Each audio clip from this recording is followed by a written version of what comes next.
유시민 작가가 또 청춘의 독서 이거 증보 개정판을 최근에 냈었잖아요. 청춘의 독서가 막 20대 때 초반에 읽었었던 책들을 나중에 한번 읽어봤더니 전혀 새로운 감정으로 다가오더라. 또 이해되는 바도 되게 달랐더라. 이게 너무 재밌잖아요.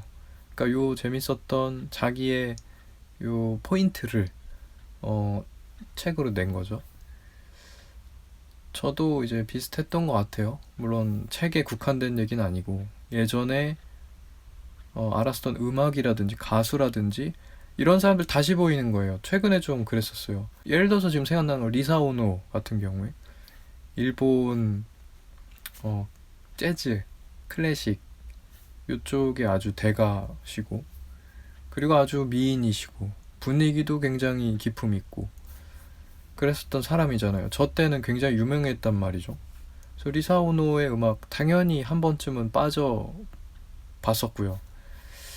그러다가 기억 속에 지워졌잖아요. 리사 오노 뭐 엄청 뭘 찾아들으면서 뭐 그랬던 건 아니니까.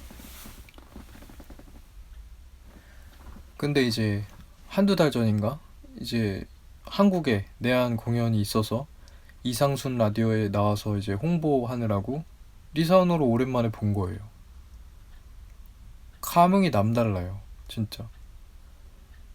그러니까 저 사람이 이제야 좀 제대로 보인달까요? 그 사람이 나이듦도 한몫하지만 나도 나이듦도 한몫해요. 그러니까 그 사람이 오롯이 이제 보이는 거예요. 아, 저 사람은 어땠겠구나.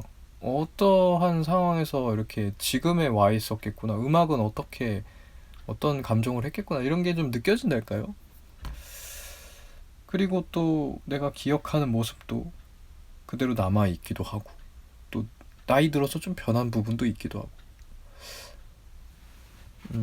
이를테면 사계절을 봄 하나만 딱 딸랑 떼서 보면은 감동이 덜하단 말이에요.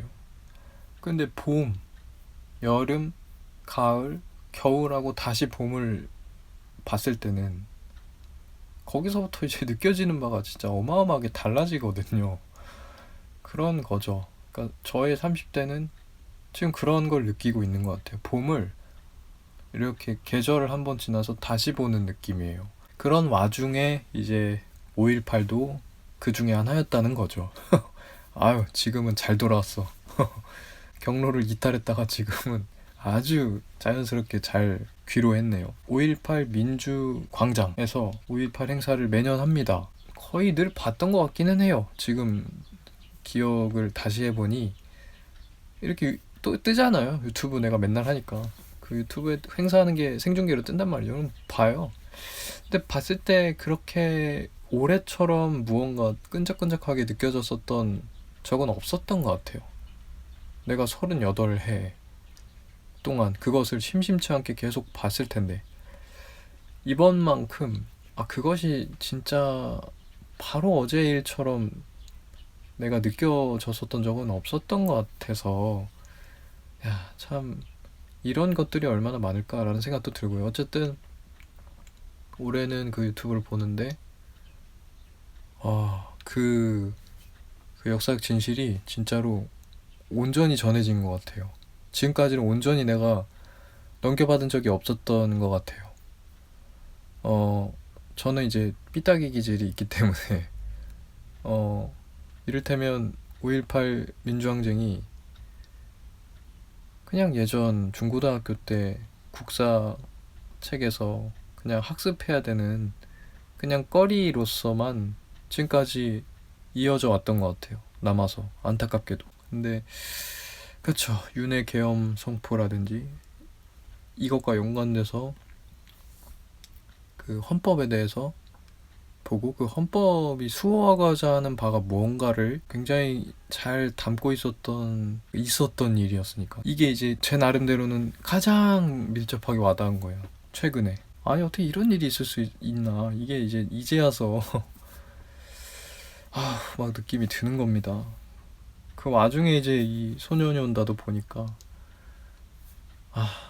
진짜 이 소년이 온다를 보는데 스트레이트로 못 봐요. 이렇게 심호흡을 한번 한숨을 쉬어야 돼요.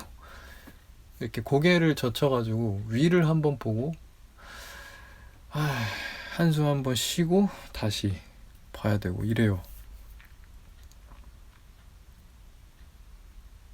그 남겨진 시간도 어마어마하거든요. 그 날들 근처에 있었던 날들의 고통이나 물리적 고통이 다가 아닌 거예요. 오히려 그거는 빙산의 일각이었을 수도 있는 거예요. 그 이후 제가 늘 이렇게 말씀 가끔 하지만 실패라는 것이 무섭고 두려운 이유는 뭐냐면 그 실패가 짧으면 괜찮다는 거예요. 그 실패한 것이 똑 떨어져가지고 그때의 일로 끝나버리면 두려울 게 없어요. 근데 그 무엇이든 실패가 되면 그 이후의 시간을 그것과 직간접적으로 연관돼가지고 계속 버텨내야 된다는 거. 이게 무섭다는 거죠. 마찬가지였을 것 같아요. 5.18 직접 연관되어 있었던 사람들. 그 사람들이 뭐 아무리 뭐 고문을 뭐 며칠 받고 풀려났든 그걸 계속해서 정리되지 않은 그 일들을 내가 내 삶 안에서 품고 살아야 되는 일이 정말 무서웠을 거고, 그거는 정말 각기 다를 거예요. 각기 사람마다 이것이 나한테 어떻게 남는지는 알 수 없고 다 다른 형태였을 거란 말이에요. 우리가 진짜 조그만 상처 나거나 조그만 일 겪더라도 그게 나를 오랫동안 이렇게 상흔을 남겨요. 하물며 그런 엄청난 일을 겪었는데 조금이라도 멘탈이 약한 사람은 이거 진짜 평생 정상인 생활을 못할 정도로 안고 살아야 되는 거라는 거죠. 얼마나 무서운 일인가. 그런 것들이 조금 다시 한번 곱씹게 되는 올해였던 것 같아요. 오늘 아침에 유시민이 또 그 서울항쟁, 그러니까 5.18 전에 5.18 전날 그리고 전쯤에 서울에서도 항쟁이 있었을 때 유시민이 그 서울대 그 학생회 의장 역할을 하느라고 그 일을 겪었다고 하는 걸 또 봤습니다. 그건 역시 굉장히 두려운 일이죠. 서울대생들이라든지 그 서울학교 혹은 그 전국에 이제 연합되어 있었던 그 학생회, 그 학생들의 이제 두려움. 그런 것도 또 계속해서 저는 이제 쉽게 못 넘어가는 거예요. 그러니까 그런 것들이 이게 진짜로 이렇게 와닿는 거예요. 두려웠을 거고 참. 그리고 그 시간을 이렇게 지금 시간에서 어쨌든 어떤 식으로 영향을 받아가지고 지금 이 시간을 살아내고 있잖아요.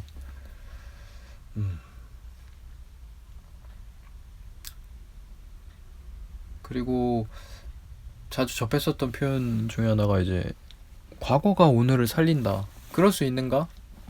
그런 썸네일 제목도 있었던 것 같고. 근데 진짜 그런 것 같아요. 과거가 오늘을 살리고요. 그렇기 때문에 우리가 진짜 무엇이 중요한지를 스스로들 좀 되새기면서 곱씹으면서 좀 살았으면 좋겠다는 생각이 들고, 나부터 그랬으면 좋겠다는 생각이 듭니다.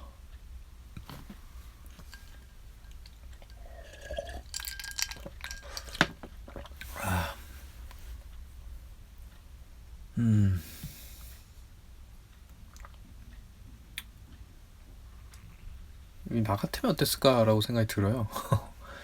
저도 이제 되게 정의감이 개인적으로 있다고 생각합니다. 물론 겁도 많고 이렇게 두려운 거 회피하고 싶고 이런 건 있는데, 그 나의 존엄성에 대한 거는 정말 끈질기게 물고 늘어지면서 도덕적 잣대라든지 나다움이라든지 내가 갖고 있는 그 기준 같은 것들은 명확하게 지켜내려고 좀 하는 편이에요. 이런 나로 비추어 봤을 때 모르겠습니다. 그렇게 됐을 때 나는 어떻게 행동할까? 모르겠습니다, 진짜. 두려워요. 너무 두려운데 유시민 작가 오늘 그 대화의 희열 예전 방송이었던 편인데 거기서 이제 그 나의 존엄성을 지키기 위해서 거기 나간다라는 거죠. 그러니까 내가 이런 행동을 한다고 해서 뭐 예를 들어 시위라든지 뭐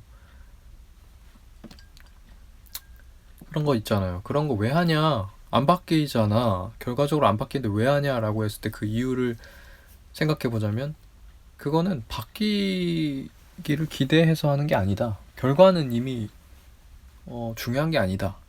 그냥 나를 지키기 위해서 그런 행동을 한다는 거죠. 1인 시위 같은 것도 비유해서 말하는 거지만